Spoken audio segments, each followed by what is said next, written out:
Brace Lord everyone. நீங்க தம்ப்நெயில்ல பார்த்த மாரியே இன்னைக்கு ஆன்டி கிரைஸ்ட்னா யாரு? அவன் எப்பேர்ப்பட்டவன்? கிறிஸ்துவுடைய 2ஆம் வருகைக்கும் ஆன்டி கிரைஸ்ட்டுக்கும் என்ன சம்மந்தம் இருக்கு? அப்படின்னு சொல்லி நம்ம பார்க்கலாம். ஸோ முதலாவதாக ஆன்டி கிரைஸ்ட் அப்படிங்கிறவன் யார் அப்படின்னா, கிறிஸ்துவிற்கு எதிர்மறையானவன் அப்படின்னு சொல்லலாம். கிறிஸ்துவிற்கு எதிர்மறையானவன்னா என்ன அப்படின்னா, கிறிஸ்துவுடைய கேரக்டர்ஸ்க்கு அப்படியே ஆப்போசிட்டான கேரக்டர்ஸ். அதாவது இயேசு கிறிஸ்து நன்மை செய்கிறவராக சுற்றித் திரிந்தார் அப்படின்னு சொல்லி அப்போஸ்தலர் 10ஆம் அதிகாரத்துல நம்ம பார்க்கிறோம்.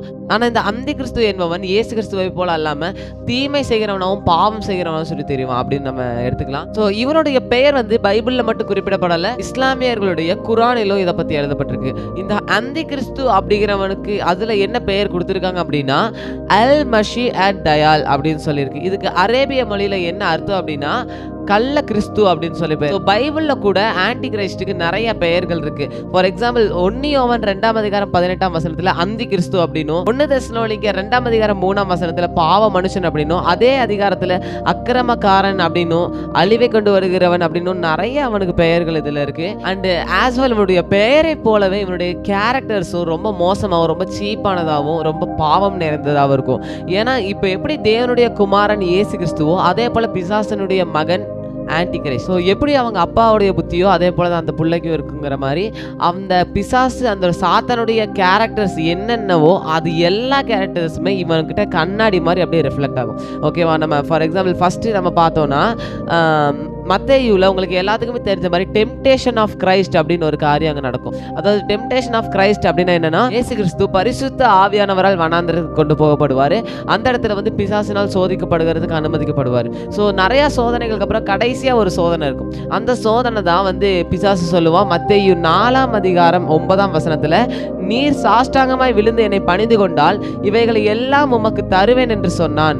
அதுக்கப்புறம் 10ஆம் வசனத்தில் இருக்கும், அப்பொழுது இயேசு அப்பாலே போ சாத்தானே, உன் தேவனாகிய கர்த்தரை பணிந்து கொண்டு அவர் ஒருவருக்கே ஆராதனை செய்வாயாக என்று எழுதியிருக்கிறதே என்றார் அப்படின்னு சொல்லியிருக்கு. ஸோ இதே கேரக்டர் தான் இந்த அந்தி கிறிஸ்துவுக்கும் இருக்கும். எப்படி நான் சொல்றேன்னா, 2 தெசலோனிக்கேயர் 2ஆம் அதிகாரம் 4ஆம் வசனத்துல இருக்கு, அவன் எதிர்த்து நிற்கிறவனாயும் தேவன் எனப்படுகிறது எதுவோ ஆராதிக்கப்படத்தக்கது எதுவோ அவை எல்லாவற்றுக்கும் மேலாக தன்னை உயர்த்துகிறவனாயும் தேவனுடைய ஆலயத்தில் தேவனை போல உட்கார்ந்து தன்னைத்தானே தேவன் என்று காண்பிக்கிறவனாயும் இருப்பான் அப்படின்னு சொல்லி. ஸோ அதாவது மத்தேயுல எப்படி இங்க ஆண்டவரை வந்து பிசாசு சோதிச்சான், என்னை விழுந்து நீ பணிந்து கொள் அப்படின்னு சொன்னானோ, அதே போல இவன் வந்து ஆராதிக்கப்படத்தக்கது எல்லாத்தையுமே, இந்த உலகத்துல பல ரிலீஜியன்ஸ் இருக்கு, பல மார்க்கங்கள் இருக்கு. ஸோ அந்த மார்க்கங்கள்ல பல கடவுள்கள் இருக்கலாம். ஸோ அந்த கடவுள்கள் எல்லாவற்றுக்கும் மேலாக தன்னை உயர்த்தி, அதெல்லாம் கடவுள் இல்லை, அது யாரையும் நீங்க வணங்கக்கூடாது, இன்க்ளூடிங் கிரைஸ்ட், யாரையும் வணங்கக்கூடாது, என்னை மட்டும்தான் நீங்க வணங்குறோம் அப்படின்னு சொல்லி தன்னைத்தானே உயர்த்துகிற ஒரு மனுஷனா ஆன்டி கிரைஸ்ட் இருப்பான். இயேசு கிறிஸ்து எப்படி இந்த பூமியில மனிதனாக பிறந்து மனிதனாக வளர்ந்து நன்மை செய்கிறவராகவும் கட்டுண்டவர்களை விடுதலை ஆக்குகிறவராகவும் சுற்றி திரிந்தாரோ, அதே போல இவனும் மனுஷனா பிறந்து மனுஷனா வளர்ந்து மற்றவங்களை கட்டுகிறவனாக இருப்பான். அதாவது இயேசு கிறிஸ்துவுக்கு அப்படியே ஆப்போசிட்டா இவன் இருப்பான். ஸோ நம்ம படிச்ச இதே வசனத்துல இன்னும் அவனை பத்தி ஒரு சின்ன டீட்டெயில் இருக்கு. என்னன்னா 2 தெசலோனிக்கேயர் 2:4 தேவனுடைய ஆலயத்தில் தேவனை போல உட்கார்ந்து தன்னைத்தான் தேவன் என்று காண்பிக்கிறவனாயும் இருப்பான் அப்படின்னு சொல்லி இருக்கு. கர்த்தருடைய ஆலயம் அப்படிங்கிறது பரிசுத்தமானது. இந்த பரிசுத்தமான கர்த்தருடைய ஆலயத்தை இவன் ஆக்குபை பண்ணி, அதாவது ரட்சிக்கப்பட்ட ஜனங்களை கூட இவன் வஞ்சிக்கத்தக்கதாக அற்புத அடையாளங்களை செய்வான். அந்த அற்புத அடையாளங்களை செய்வான் அப்படின்னு இந்த தெசலோனிக்கேயர்ல எழுதி இருக்குது. அதே போல யூதர்கள் அநேகர் வந்து இன்னைக்கு வரைக்குமே இயேசு கிறிஸ்து வந்து மேசியா கிடையாது, அவர் ஜஸ்ட் ஒரு ப்ராஃபட்ஸ் அப்படின்னு சொல்லி முஸ்லிம்ஸ் போல நம்பி இருக்கிறாங்க. ஆனா வந்து இந்த யூதர்கள் இந்த அந்தி கிறிஸ்து பூமிக்கு வரும்பொழுது இவன் தான் கிறிஸ்து அப்படின்னு சொல்லி நிறைய பேர் வஞ்சிக்கப்பட்டு அக்செப்ட் பண்ணுவாங்க. இது வந்து நிச்சயமா நடக்கும், பைபிள்ல தெளிவா எழுதப்பட்டிருக்கிறது. அண்ட் பைபிள் படி இவனுடைய ஆட்சி எத்தனை காலங்கள் நடக்கும் அப்படின்னா, ரெவலேஷன் 13:5 சொல்லப்பட்டிருக்கு 42 மாதங்கள் அப்படின்னு சொல்லி. 42 மாதங்கள் அப்படின்னா 3.5 வருஷம் அப்படின்னு நம்ம எடுத்துக்கலாம். 3.5 வருஷங்கள் இவனுடைய ஆட்சி நடைபெறும். ஆனா இந்த அந்த அந்தி கிறிஸ்துடைய ஆட்சிக்கும் கிறிஸ்துவனுடைய ஆட்சிக்கும் என்ன சம்மதம் அப்படின்னா, இயேசு கிறிஸ்துடைய ரகசிய வருகை வந்ததுக்கு அப்புறம் தான் இந்த அந்தி கிறிஸ்துடைய ஆட்சி உள்ள என்ட்ராகும். ஏன்னா இந்த உபத்திரவ காலத்திலிருந்து நம்மளை ரட்சிக்கும் பொருட்டாக தான் கர்த்தராகிய இயேசு கிறிஸ்து நம்மளை எடுத்துக்கொள்ளுவார் முன்னாடியே. பைபிள் படி நம்ம பார்த்தோம்னா அந்தி கிறிஸ்து அப்படிங்கிற ஒரு பொலிட்டீஷியனா தான் வருவான். பொலிட்டீஷியன் மீன்ஸ் உலகத்திலே பெரிய லீடரா வருவான். ஸோ இந்த லீடர் வந்து என்ன பண்ணுவான் அப்படின்னா தன்னைத்தானே பெரிய ஆளா அனௌன்ஸ் பண்ணுவான். கர்த்தருடைய இடத்துல அவனை மாத்துவான். எல்லா ஜனத்துக்கும் ஒரே கடவுள் அண்டு எல்லாருக்கும் ஒரே மொழி. ஸோ அந்த மாதிரி நிறைய மாற்றங்களை வந்து அவன் கொண்டு வருவான் இந்த அந்தி கிறிஸ்து. அண்ட் இவன் ஆட்சிக்கு வரும்பொழுதுதான் வெளிப்படுத்தின விசேஷத்துல இருக்கிறது போல இந்த 666 அப்படிங்கிற இந்த சிம்புல நம்மளுடைய நெற்றிகளிலோ அல்லது நம்மளுடைய கைகளிலோ பதிக்கணும் அப்படின்னு சொல்லி ஒரு கட்டளை போடுவான். இந்த அவனுடைய சிம்பிளை வந்து யாரெல்லாம் பதிக்கலையோ, அவனுடைய சிம்பிள் யாருடைய உடம்புலலாம் இல்லையோ அவர்கள் வந்து பொருட்களை வாங்கவும் விற்கவும் முடியாது, அந்த அளவுக்கு ஒரு ஆட்சி போடுவான் அப்படின்னு சொல்லி வெளிப்படுத்தின விசேஷத்துல அந்த ப்ராஃபசிஸ் அதுல இருக்கும். ஸோ அவனுக்கு எப்படி இந்த ஒரு காரியம் முத்திரையோ அதே போல நம்முடைய இயேசு கிறிஸ்துவுக்கும் ஒரு முத்திரை இருக்கு. அதுதான் பைபிள்ல இருக்கு. எடுத்துக்கொள்ளுகிற நாளுக்கென்று முத்திரையாய் வைக்கப்பட்டிருக்கிற பரிசுத்த ஆவியானவரை துக்கப்படுத்தாதிருங்கள் அப்படின்னு சொல்லியிருக்கு. பரிசுத்த ஆவியானவர் தான் நமக்கு கர்த்தருடைய வருகைக்கு முத்திரை. அவர் நமக்கு முத்திரையா இருக்கிறார். ஸோ அதே போலதான் இந்த அந்தி கிறிஸ்து 666 அப்படிங்கிற இந்த முத்திரையை கொண்டு வருவான். இவனுடைய கேரக்டர்ஸ் மட்டும் பிசாசனுடைய குணாதிசயங்களா இல்லாம இவனுக்கு இருக்க பவர்ஸும் பிசாசுக்கு இருக்க பவர்கள் மாதிரி தான் இருக்கும். வெளிப்படுத்தின விசேஷம் 13ஆம் அதிகாரம் 2ஆம் வசனத்தில் இருக்கு, நான் கண்ட மிருகம் சிறுத்தையை போல இருந்தது, அதன் கால்கள் கரடியின் கால்களை போலவும் அதன் வாய் சிங்கத்தின் வாயை போலவும் இருந்தன. வலு சர்ப்பமானது தன் பலத்தையும் தன் சிங்காசனத்தையும் மிகுந்த அதிகாரத்தையும் அதற்கு கொடுத்தது அப்படின்னு சொல்லியிருக்கு. அதாவது வலு சர்ப்பமானது கொடுத்ததுன்னா ஆஸ் வெல் யூ நோ நம்ம ஜெனசிஸ்ல இருந்து ரெவலேஷன் வரைக்குமே வலு சர்ப்பம் அப்படிங்கிறது வந்து சத்ருவை தான் குறிக்குது அப்படின்னு நமக்கு எல்லாருக்குமே தெரியும். இந்த சத்ருவாகிய சாத்தான் தான் இந்த அவனுடைய அதிகாரத்தையும் அவனுடைய சிங்காசனத்தையும் இவனுக்கு அந்தி கிறிஸ்துவுக்கு கொடுப்பான். நான் ஏன் அப்படி சொல்றேன் அப்படின்னா இந்த வெளிப்படுத்தின விசேஷம் 13ஆம் அதிகாரத்துல நீங்க கீழே படிக்கும் போது தான் உங்களுக்கு தெரிய வரும் அந்த மிருகத்தின் முத்திரையானது 666 அப்படின்னு சொல்லி.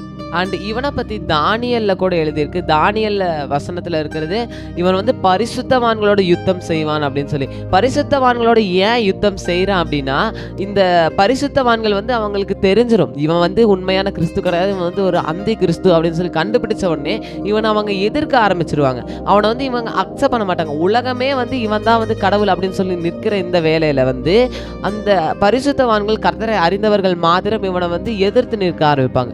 அவங்க எதிர்த்து நிற்கிற அந்த காரணத்தினால இவன் அவங்களோட போய் யுத்தம் செய்வான். அண்ட் இன்னொன்னு என்ன அப்படின்னா இவனுடைய ஆட்சி முடியிற காலம் எப்போ வரும் அப்படின்னா 7.5 வருஷம் மொத்தமான உபத்திரவ காலங்கள். இந்த 7.5 வருஷத்துல 3 வருஷம் வந்து உபத்திரவ காலம், அடுத்த 3 வருஷம் வந்து மகா உபத்திரவ காலம். இந்த மகா உபத்திரவ காலத்துல தான் இந்த ஆன்டி கிரைஸ்ட் வருவான். இந்த மகா உபத்திரவ காலத்தை எப்படி முடிப்பாங்க அப்படின்னா அதே தானியேல் 7ஆம் அதிகாரம் 26ஆம் வசனத்தில் இருக்கிறது, ஆனாலும் நியாயாசங்கள் உட்காரும், அப்பொழுது முடிவு பரியந்தம் அவனை சங்கரிக்கும்படியாகவும் அழிக்கும்படியாகவும் அவனுடைய ஆளுகையை நீக்கி போடுவார்கள்.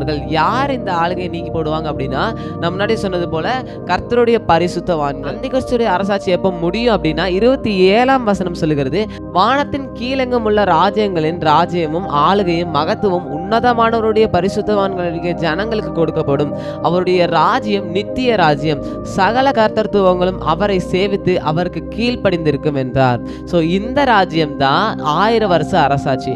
ஸோ நம்ம வந்து பரிசுத்தமா வாழ்ந்து நம்ம எடுத்துக்கொள்ளப்பட்டுட்டோம் என்றால் ஆண்டவரோட சேர்ந்து இந்த 1000 வருஷ அரசாட்சியில நம்ம வந்து உலகத்தை ஆளுவோம் அப்படின்னு சொல்லி பைபிள் சொல்லுது. அண்ட் ஃபைனலா இந்த அந்தி கிறிஸ்துவும் இந்த கள்ள தீர்க்கதரிசிகளும் என்ன ஆவாங்க அப்படின்னா நியாய தீர்ப்பு நாள்ல என்ன நடக்கும் சொல்லி பைபிள் சொல்லுதுன்னா வெளிப்படுத்தின விசேஷம் 20ஆம் அதிகாரம் 10ஆம் வசனத்துல மேலும் அவர்களை மோசம் போக்கின பிசாசானவன் மிருகமும் கள்ள தீர்க்கதரிசியும் இருக்கிற அக்கினியும் கந்தகமான கடலை தள்ளப்பட்டான். அவர்கள் இரவும் பகலும் சதா காலமும் பாதிக்கப்படுவார்கள் அப்படின்னு சொல்லி இருக்கு.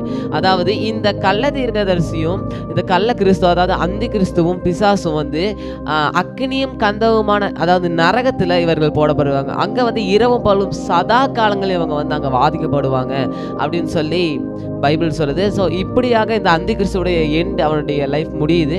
அண்ட் இயேசு கிறிஸ்து சொன்ன ஒவ்வொரு கடைசி கால அடையாளங்களும் நிறைவேறிட்டே வந்துட்டு இருக்கு. ஸோ இயேசு கிறிஸ்துடைய ரகசிய வருகை எப்போ வரும் அப்படின்னு சொல்லி யாருக்குமே தெரியாது. ஏன்னா பைபிள் சொல்லுது இரவில் திருடன் வருகிற விதமாய் நான் வருவேன் அப்படின்னு சொல்லி ஆண்டவர் சொல்லியிருக்கிறார். நம்ம வாழ்ற இந்த கடைசி காலத்துல நம்மளால முடிஞ்ச அளவிற்கு நம்ம எந்த அளவுக்கு பரிசுத்தமா வாழ முடியுமோ அந்த அளவுக்கு நம்ம பரிசுத்தமா நம்ம காத்து கொள்ளணும் நிச்சயமா. ஸோ நம்மளால முடியாட்டி கூட ஆண்டவர்கிட்ட கேட்கணும் உதவி. ஆண்டவர் நிச்சயமா நமக்கு உதவி செய்ய உண்மையிலவரா இருக்கார். பைபிள் சொல்லுது, எல்லாரும் ரட்சிக்கப்படும்படியாக பிதாவானவர் விரும்புகிறார். அதுவே பிதாவானவருக்கு சித்தமா இருக்கிறது அப்படின்னு சொல்லி. ஸோ நம்ம ரட்சிக்கப்படுவது தான் அவருடைய சித்தமே தவிர, நம்மளும் அந்த அந்தி கிறிஸ்துவ போல நரகத்துக்கு போறது அவருடைய சித்தம் கிடையாது. ஓகே, அவ்வளோதான். எனக்கு வந்து அந்தி கிறிஸ்துவ பத்தி தெரிஞ்ச அளவுக்கு நான் உங்களுக்கு ஷேர் பண்ணியிருக்கேன். உங்களுக்கு ஏதாவது அந்தி கிறிஸ்துவ பத்தி புதுசா தெரியும்னாலும், அல்லது வந்து உங்களுக்கு ஏதாவது டவுட் இருந்தாலும் கீழே கமெண்ட் செக்ஷன்ல கமெண்ட் பண்ணிட்டு போங்க. அண்ட் முடிஞ்சா அடுத்த வீடியோ நம்ம என்ன போடலாம், என்ன கண்டென்ட்னு சொல்லி கமெண்ட் பண்ணிட்டு போங்க. நிச்சயமா அதை பத்தி போடுறேன். ஸோ தேங்க்யூ ஃபார் வாட்சிங். So may God bless everyone.